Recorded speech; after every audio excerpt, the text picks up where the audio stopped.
Expliquons alors le fait que les données s'affichent ici sur la page index.php.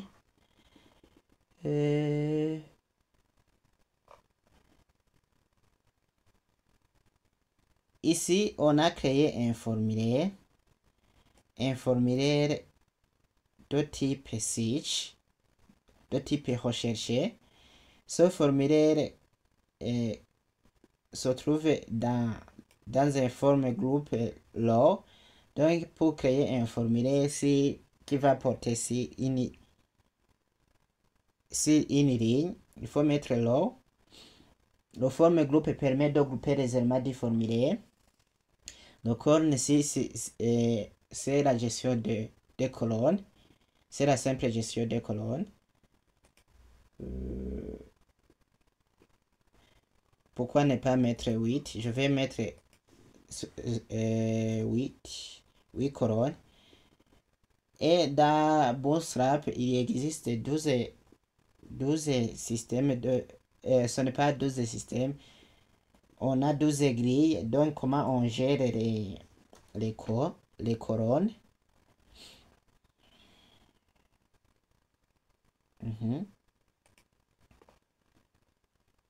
J'actualise. Voyons que ça occupe 8 colonnes. Ici, d'ici jusqu'ici, c'est 8 colonnes. Il existe 12 colonnes qu'on peut utiliser en Bootstrap. Donc ici, je vous montre qu'on peut utiliser toutes les classes de l'utilisateur. On remarque que ça occupe 12 colonnes. Ici, c'est d'ici jusqu'ici, ça fait 12 colonnes.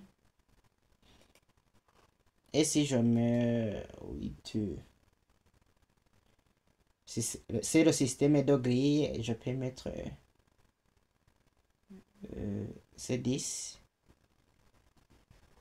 Je veux qu'il occupe 10 colonnes.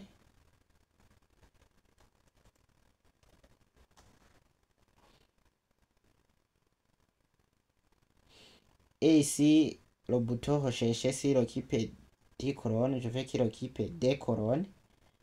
Et ça fait 12. Je vais voir ici. Le bouton aussi va avoir des colonnes qui restent. Si j'actualise, oui, ça fait ici, d'ici jusqu'ici, ça fait 10 colonnes. Et si je mets des colonnes, vous voyez que le bouton occupe seulement 2 colonnes. Pour afficher ces informations, qu'est-ce qu'on a fait? On a y aller ici en bas sur le fait qu'on peut utiliser un tableau HTML.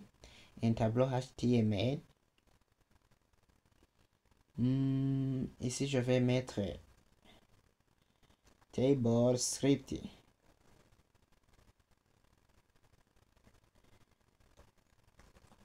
Table, c'est script.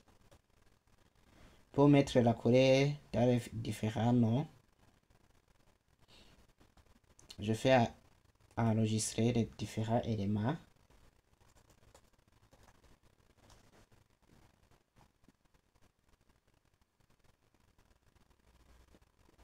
Oui, c'est bon. Si j'actualise, vous allez trouver ici qu'il y a de la couleur à l'intérieur avec la classe de Bootstrap que je viens d'ajouter. Je peux aussi gérer je peux gérer l'entête. Ici à l'entête.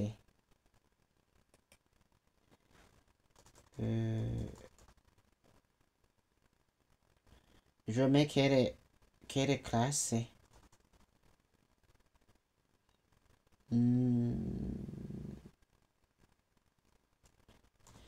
Je mets la classe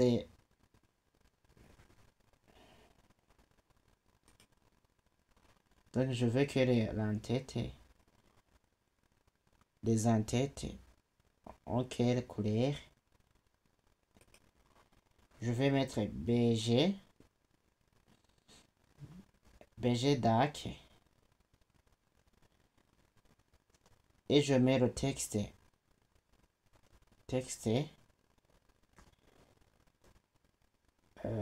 White. Texte white. J'enregistre.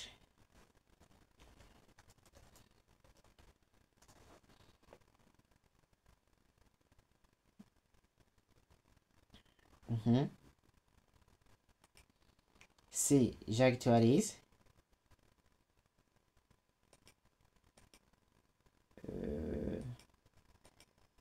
pas de grand changement. Ici, je mets le T-head dark.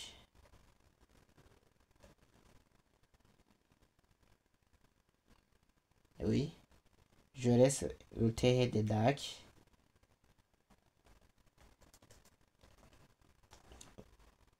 Le tableau va rester la même si je ne change pas grand chose. Voyons si j'actualise, pas de changement. J'explique alors le fait que les données peuvent s'afficher. Je vais dans quel fichier ici. Dans site user.php, c'est le même fichier qu'on a utilisé pour l'admin, pour l'administrateur. C'est le même fichier. Ici, j'ai fait inscrire la base de données.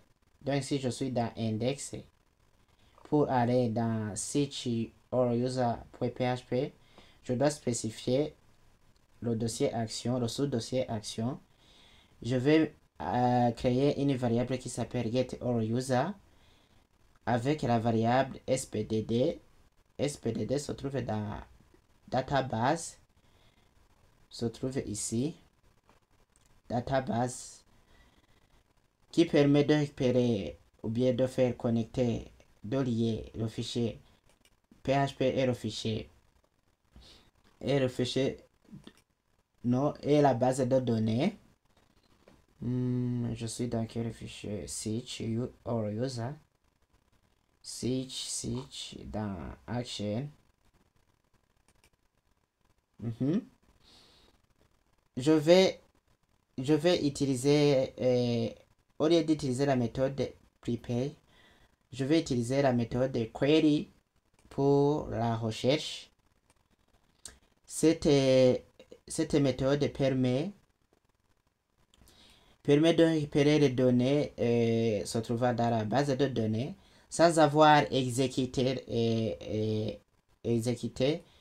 des informations ou bien la requête, sans avoir exécuté la requête qu'on vient de créer. Et ici, j'ai fait une requête qui permet de m'afficher ou bien, oui, de sélectionner les données de l'utilisateur. J'ai fait select l'identifiant, le nom, le prénom, le genre, l'email, la photo. De quelle table? De la table user. Tu vas les ordonner par ordre descendant. Donc, celui qui est connecté en dernier lieu, et il s'appelle Jean Mathieu. Si on regarde bien dans notre base de données, c'est celui qui se trouve en dernier lieu, Jean Mathieu. Et aussi, tu vas me limiter les affichages. Tu dois m'afficher seulement 5 enregistrements. Si on regarde bien ici, c'est 1, 2, 3, 4, 5. Après avoir fait cela, tu vérifies si dans l'URL, c'est passé la variable search Donc si je fais une recherche de RUC et que je clique sur recherche, ici la variable a été passée dans l'IRL, c'est pourquoi ici on a utilisé get switch. Et on vérifie aussi si dans l'IRL on a bien passé une valeur. Donc ici on a passé RUC. Et je récupère la variable passée dans l'IRL. Après avoir passé la variable passée dans l'IRL, on dira que c'est la tautologie passé. J'ai créé une autre variable qui correspond aux mêmes requêtes qui se trouvent ici en haut. Sauf qu'ici, je vais faire la recherche en tenant compte du nom, en même temps aussi du prénom. Et je vais ordonner tous les données que je vais récupérer par ordre de décroissant, de l'identifiant de l'utilisateur. Et aussi, je dois expliquer le fichier qui se trouve où. Qui se trouve ici en bas, c'est ce fichier qui nous a permis d'afficher les utilisateurs ici du site et c'est passé dans l'URL. Donc, quand je mets RUC et que je clique sur rechercher, on m'affiche un tableau.